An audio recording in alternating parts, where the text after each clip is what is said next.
আসসালামু আলাইকুম, welcome to my YouTube channel and Facebook page. আপনারা সবাই কেমন আছেন? আশা করি আপনারা সবাই ভালো আছেন। আল্লাহর রহমতে আমরা ভালো আছি। আজকে আমরা সিমের বিচি এবং সিম দিয়ে পুঁটি মাছ এবং খলসা মাছ রান্না করব। তো এই জন্য প্রথমে পুঁটি মাছ এবং খলসা মাছ ভালো করে ধুয়ে নিয়েছি এবং সিমের বিচি এবং সিম নিয়েছি।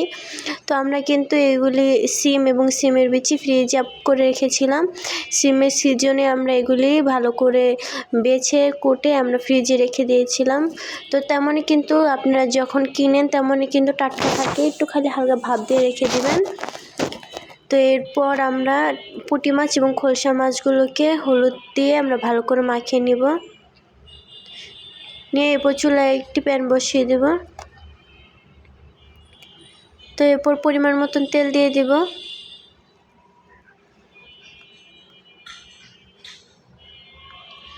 তো তেলটা গরম হয়ে আসলে আমরা এখানে একে একে মাছগুলো দিয়ে দিব।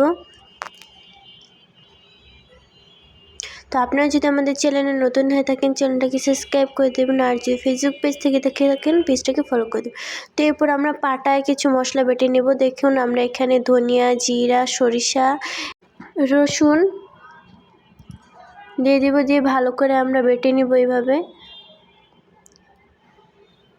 তো সবগুলো ভালো করে বেটে নিলাম, দেখতে পাচ্ছেন একদম ফিনিশ করে বেটে নিলাম।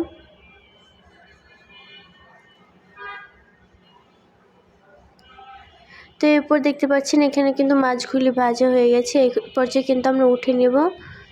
দেখতে পাচ্ছেন কীরকম করে ভেজে নিয়েছি।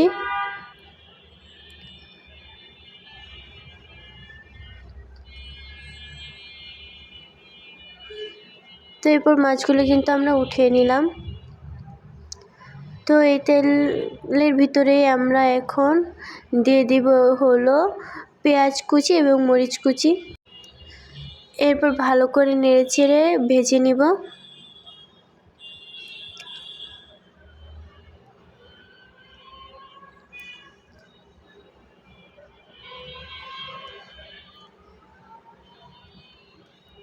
তো এরপর যে মশলাটা আমরা বেটে নিলাম দেখিয়েছি আপনাদেরকে, এই মশলাটা এখানে দিয়ে দিব।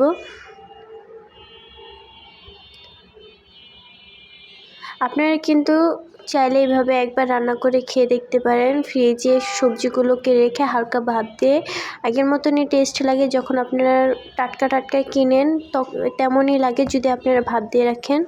তো এরপর এখানে মরিচের গুঁড়া দিয়ে দিব সামান্য পরিমাণ এবং হলুদের গুঁড়া দিয়ে দিব। এরপর পরিমাণ মতন লবণ দিয়ে দিব। এরপর মশলাটা যেন পুড়ে না যায় এই জন্য কিছু পরিমাণ পানি দিয়ে দিব। এরপর ভালো করে নেড়েচেড়ে কিন্তু আমরা মশলাটাকে কষিয়ে নেব। তো দেখতে পাচ্ছেন আমরা কিন্তু ভালো করে নেড়েচেড়ে মশলাটাকে কষিয়ে নিলাম। তো এরপর এখানে সিমের বিচিগুলো দিয়ে দিব। দেখতে পাচ্ছেন কতটা ফ্রেশ এবং টাটকা লাগছে। তো এটা আমি কিন্তু সিমের সিজনে কিনেছিলাম, এখন কিন্তু গরমকাল আপনারা জানেনই। তো এই সিজনে আমরা বের করে রান্না করে নিলাম। তো এবার সবগুলি দিয়ে ভালো করে নেড়েচেড়ে নিব।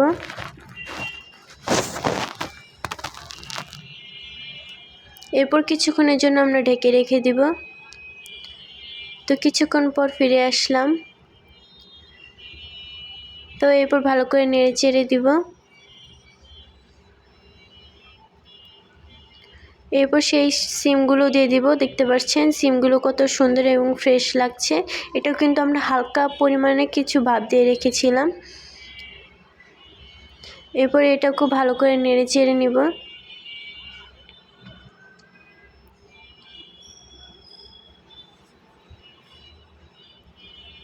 এটাকেও আমরা কিছুক্ষণের জন্য ঢেকে রেখে দেব।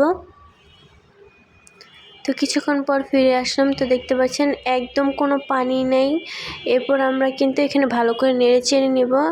দেখতে পাচ্ছেন তেলটাও কিন্তু একদম উঠে এসেছে। আমরা কিন্তু খুব কম তেল দিয়ে রান্না করেছি, এটা আপনারা দেখতে পাচ্ছেন। তো এরপর এখানে পরিমাণ মতন পানি দিয়ে দিব।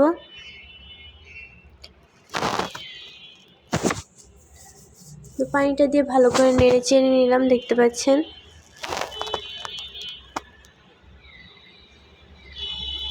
আর একটু পরিমাণে পানি দিয়ে দিলাম আমরা।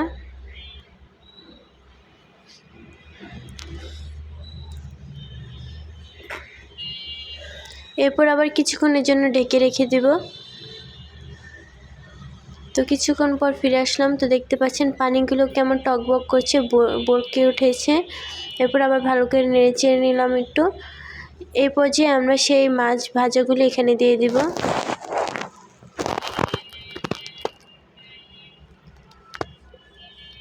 তো একটু ছড়িয়ে দিব, এক পাশে পড়েছে তো সেজন্য আমরা ভালো করে সম্পূর্ণ জায়গায় দিয়ে দিলাম। এরপর কিছুক্ষণ পর আবার ঢাকনাটা উঠিয়ে নিলাম। তো দেখতে পাচ্ছেন কতটা সুন্দর এবং ইয়ামি লাগছে। এ পর্যায়ে কিন্তু আমাদের রান্নাটা শেষ। এ পর্যায়ে আমরা নামিয়ে নিব, পরিবেশন করে আপনাদেরকে দেখাচ্ছি।